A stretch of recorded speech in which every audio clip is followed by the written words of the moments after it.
সম্মানিত এভরিওয়ান, আজকে আমি একটা নিউজ দেখে খুশিতে আমার চোখের পানি পড়ে গেছে।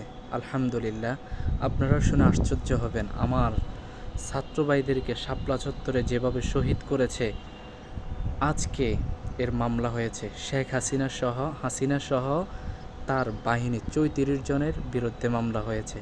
আলহামদুলিল্লাহ, জালেমদের বিচার আল্লাহ পাক দুনিয়াতে করবে ইনশাআল্লাহ। খুশি হয়েছি, তবে দুঃখজনক সেই রাতে ৩ থেকে ৩,৫০০ ছাত্র এবং পথচারীকে গুম করে ফেলা হয়েছে। হত্যা করার পরে সিটি কর্পোরেশনের গাড়ি এনে তাদেরকে একদম কোথায় যে নিয়ে রাখছে সেটাও অজানা। তো আলহামদুলিল্লাহ, আজকে এই জালেম সরকারের, এই জালেম অবৈধ সরকারের বিরুদ্ধে মামলা হয়েছে। প্রত্যেকটা মামলা